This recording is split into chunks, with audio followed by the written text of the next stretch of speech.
as today is Pancake Day, I thought we'd get the day off to a flipping good start. Now, we made some pancakes the other day with the after school club down in the Pancakes, which is on every Thursday. But today is just going to be a little more relaxed in my own kitchen. The pancakes I'm going to be making today are Scotch pancakes. Pancakes which I've seen many a time being done by Gran, and it's burnt into my brain, the recipe, and even the griddle she used, which is probably about 120 years old now, so it's rather weathered, which is in storage in safekeeping, which I take out now and again just to sort of reminisce about the cooking that got done on that griddle that fed family and friends and neighbours. But today we're going to keep it nice and simple using a little frying pan. First of all, in my bowl we have 200 grams of self-raising flour. It hasn't been sieved. I'm not sieving anything today, we're just going to mix, but I'll explain why in these simple processes. First of all, I'm going to add my bicarbonate of soda, 1 teaspoon. Now, bicarbonate of soda is going to help the pancakes just rise and get aerated. Next to that, we've got a teaspoon of cream of tartar. Now what the cream of tartar is going to do, it's going to work with the bicarbonate of soda, creating the air pockets, and the cream of tartar is going to keep it stable so the air pockets will remain. Just very lightly, we're going to mix all that together with a teaspoon of salt. Sorry, half teaspoon of salt. Get my measurements right. To that, our eggs. Again, crack them into a ramekin. You don't want to get to this stage and have a rogue egg going into our batter mix.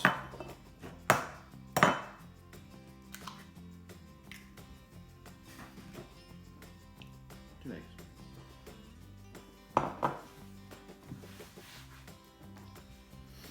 To that, I've got some golden syrup, which is just at room temperature. 2 tablespoons. Now you'll notice I haven't beaten the eggs before it goes into the bowl.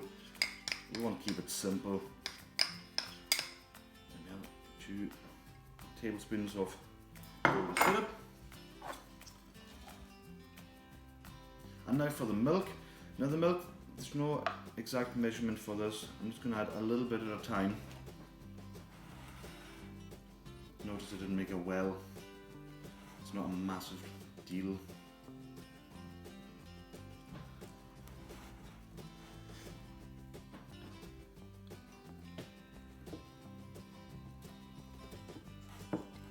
Slowly coming together. When you look at it, you think, oh, it's lumpy. It's not going to come together. Don't panic. It's going to be nice and smooth. See it so far? We want a touch more.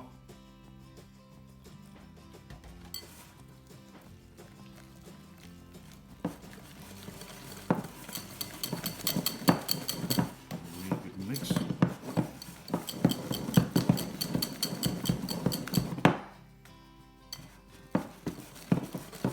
Now we want it just pourable. I'm going to splash more and explain why.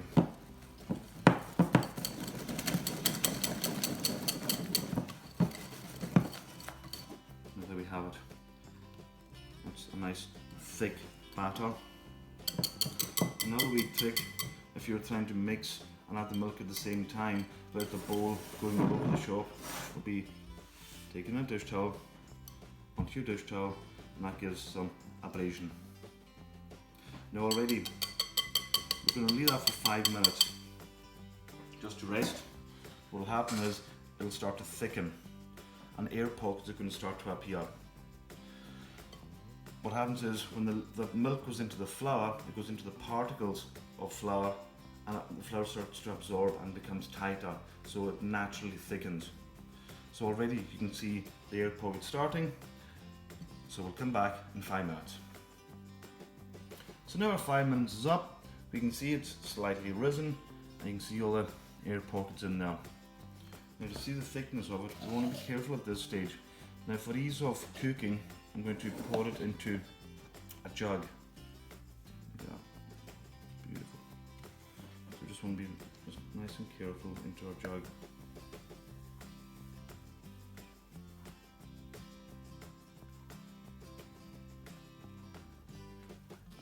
Get as much as possible with a spatula.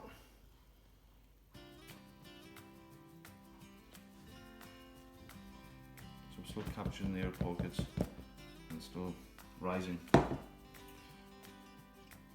So now we'll head over to the stove and start cooking some pancakes. So for our pancakes, a medium heat, and we're just going to add just a little touch of oil to the pan. And what we'll find is the first one always is a bit iffy just to get the right temperature. But that's a bonus because we'll keep that for the cook who's cooking the pancakes. Into our pan. Now it's up to you what size you like. I'm not going to tell you how many we can get out of a batch. It really all depends on the size. So it's going to take a couple of minutes. And what we're looking for is, we're looking for more visible air pockets on the top here. Will give us an indication on when to turn the pancake over. So we'll have a wee sneak peek now. Yeah, it's good to turn. Another note is to have a clean tool. If there's any batter on the spatula, what will happen is you'll just tear into the pancake even more.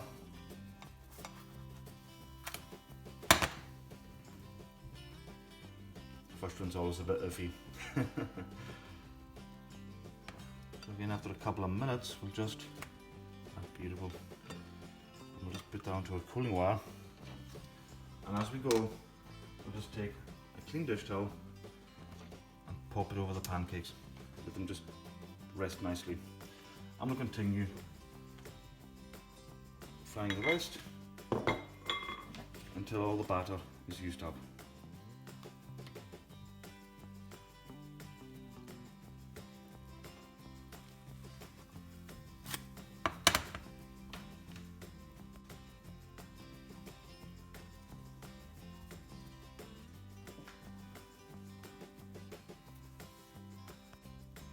And for the rest of the batter, I've just thrown in some chalk chips.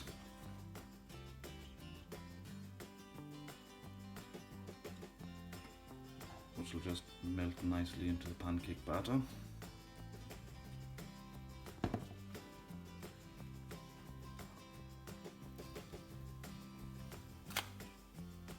So here we have my stack of pancakes. As you can see, I've got 6 nice large pancakes. It's up to you what size you want. Smaller ones, you probably yield 12. It's really up to you. I've got some chalk chip ones and I've got plain ones. And a nice selection of fruit. Again, the fruit of choice can be left up to you. Or just simply buttered. To finish off, just going to add a good squirt of cream. And a generous drizzle of golden syrup.